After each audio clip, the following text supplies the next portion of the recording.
일본의 소망대로 한국인 관광객 수가 줄고 이를 중국인들로 대신 채우겠다던 아베 신조의 바램대로 한국인 관광객들 자치 감춘 일본 오사카의 한복판에서 벌어진 사건이 세간의 이목을 집중시키고 있습니다. 일본 오사카 한복판에서 중국인 관광객들이 중국 국가를 부르며 일본인들을 자극한 것으로 알려졌습니다. 이 중국인들이 휩쓸고 간 자리에는 각종 오물과 쓰레기들로 뒤덮여 일본인들이 청소하느라 애를 쓰고 있다는데요. 한국인 관광객이 급감하자 일본 정부가 중국 등 다른 나라의 관광객들을 유입하기 위해 안간힘을 쓰고 있는 가운데 중국인 관광객들이 중국 국기를 들고 중국 국가를 부르며 오사카의 한 번화가를 행진하는 일이 최근 벌어졌다는 소식이 들려왔습니다. 중국 국가는 일본에 대한 반감이 담겨있는 가사로 유명합니다. 원래 마오쩌둥과 중국 공산당을 찬양하는 가사였지만 1930년대 일본 제국이 중국 대륙을 침략하는 것을 잊었느냐는 항의가 잇따르자 일본에 맞서는 내용의 가사가 포함됐습니다.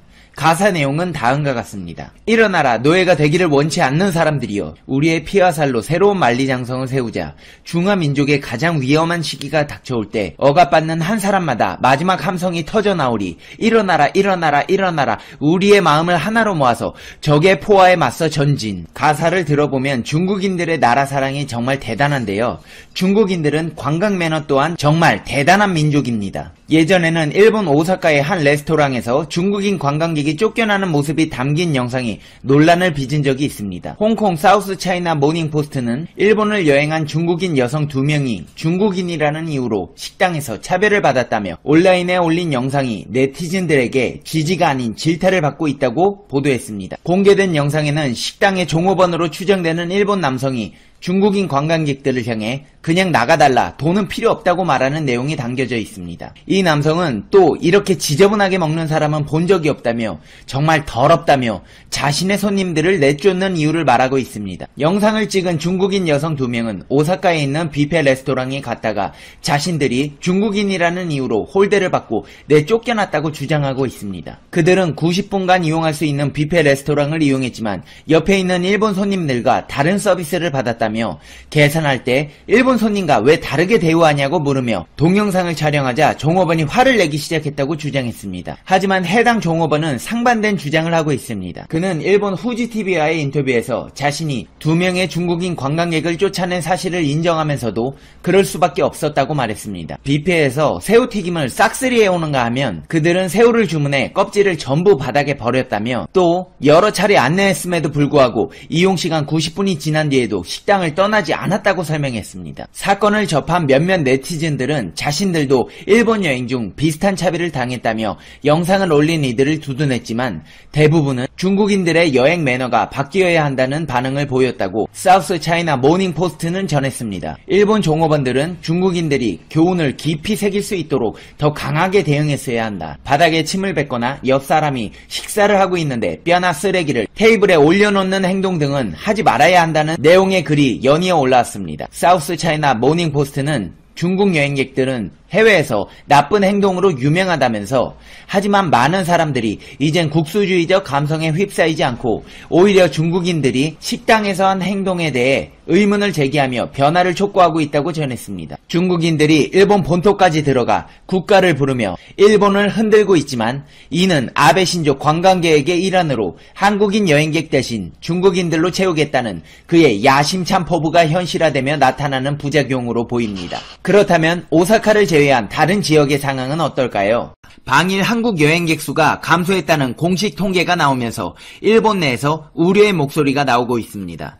한국인이 많이 가는 일본 현지 관광업계 종사자들이 비명을 지르고 있다는 일본의 언론 보도가 나왔습니다. 일본 정부에서도 한국과의 교류를 강조하거나 한국의 일본 제품 불매운동을 우려하는 목소리가 나옵니다. 일본 요미우리 신문은 22일 한국인에게 인기 있는 규슈나 홋카이도 관광업 관계자들의 비명이 시작됐다고 보도했습니다. 일본 관광청은 방일 외국인 동향 추정치 7월 통계를 발표했는데 한국인 여행자 수는 감소했습니다. 중국 여행객의 급증 등의 영향으로 전체 방일 외국인은 5.6% 상승했지만 한국인이 많이 찾는 지역에서는 어려움을 토로하고 있습니다. 아사히 신문도 일본을 방문한 한국인 여행자가 2개월 만에 감소했다며 한국 여행객들 한국 경제 침체, 한일 관계 악화로 일본 여행 자제 움직임에 따른 것으로 보인다는 일본 관광청의 설명을 전했습니다. 한국과 규슈를 잇는 고속선 운항기업 JR 고속선에 따르면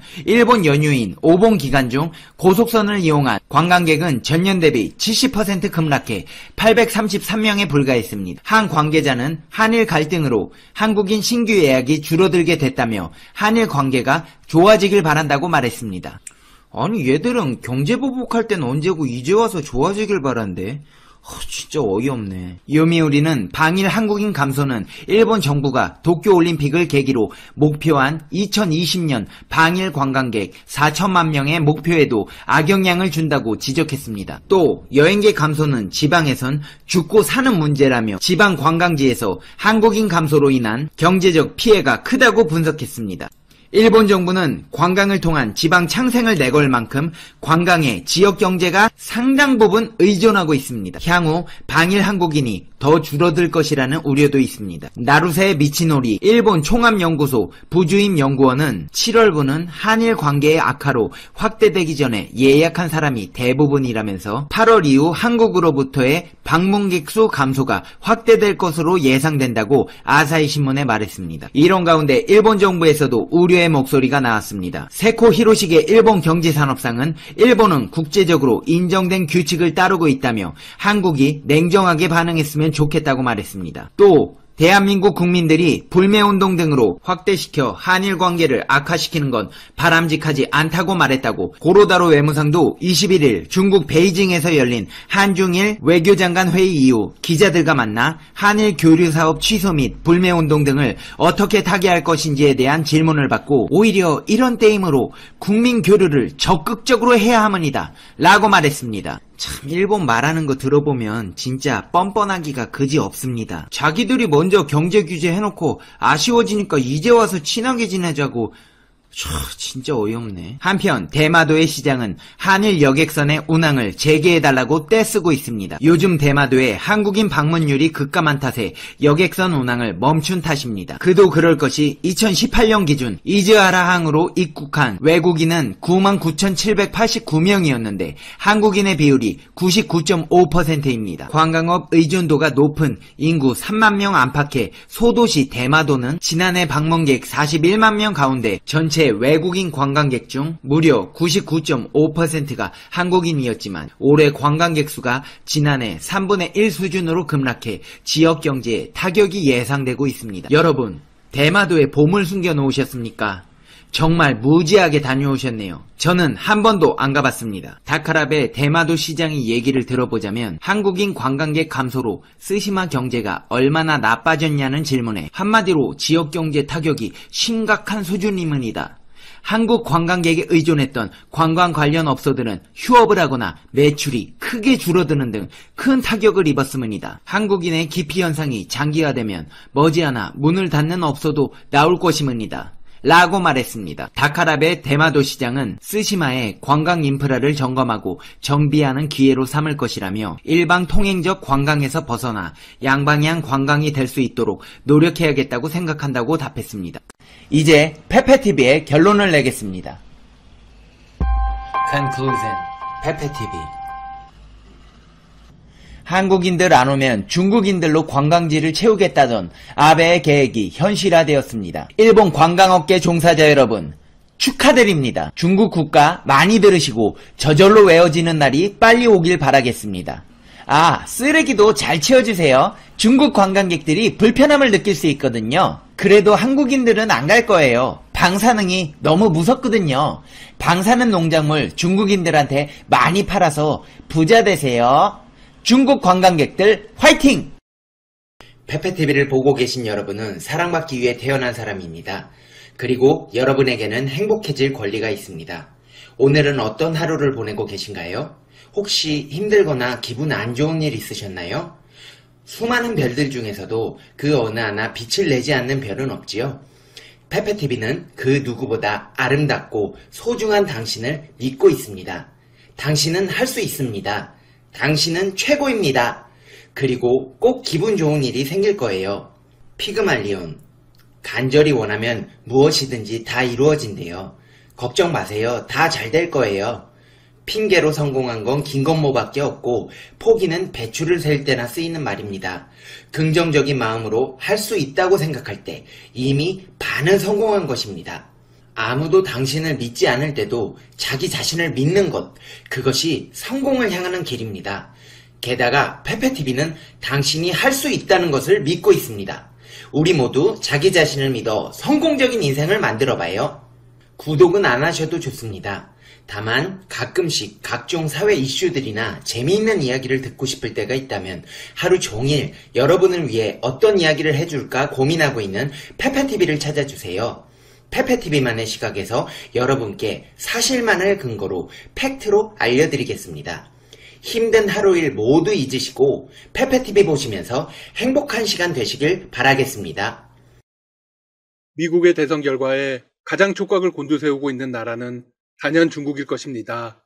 세계 각국 정상들이 바이든 당선인에게 축하 메시지를 보냈고 전화통화도 했습니다. 중국은 그동안 아무런 반응을 보이지 않았습니다.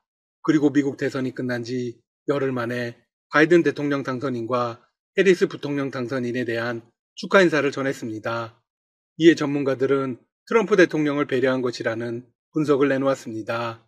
왠지 꿈보다 해몽의 느낌이네요. 중국은 당선인이라는 표현은 쓰지 않았습니다. 바이든 후보를 당선인이 아닌 미스터라고 지칭하며 여전히 신중한 태도를 가지고 있다는 것을 보여주었죠. 물론 바이든과 해리스가 우위를 점했다는 점은 인정한 것입니다. 자, 그런데 중국의 축하 인사는 시점이 좀 중요합니다.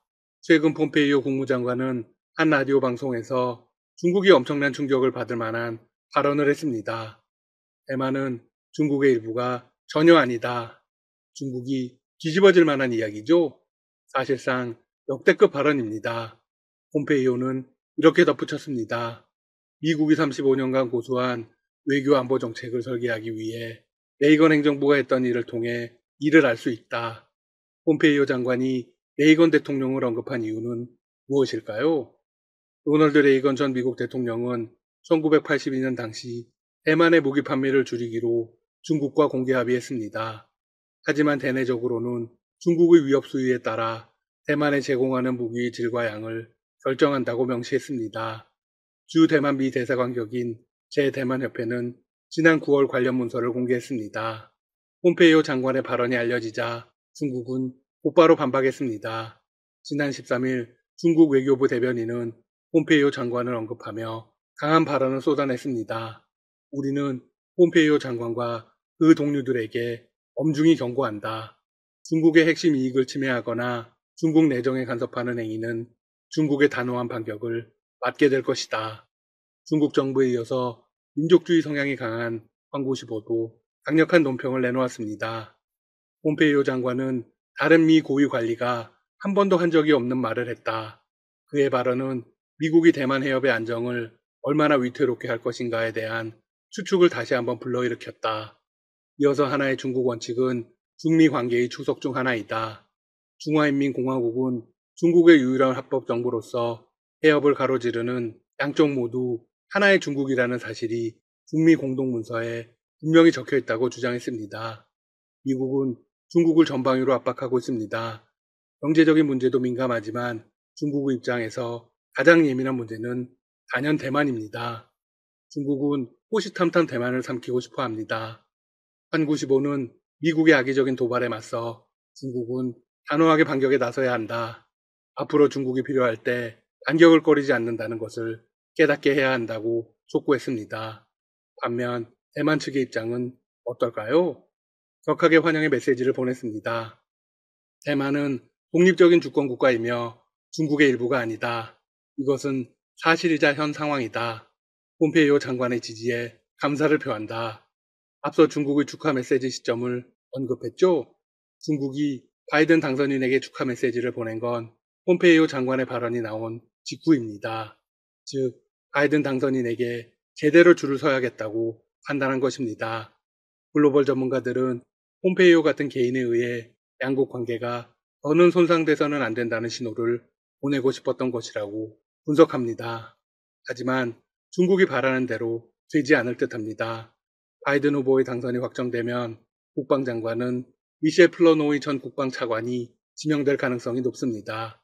그런데 그는 지난 6월 중국과 관련해 강력한 메시지를 던진 사실이 있습니다. 그는 이렇게 말했습니다. 우리는 중국군 함대를 72시간 내에 침몰시킬 능력을 보유해야 한다.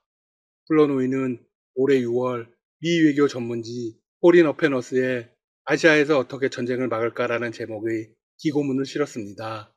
해당 기고문에서 대중군사 억지력을 강화해야 한다고 주장했죠. 플러노이는 기고문에서 중국의 군사력에 맞설 미국의 능력과 결의가 쇠퇴했다고 지적하며 중국 지도부의 오산 위험을 줄일 수 있는 확고한 억제력이 필요하다.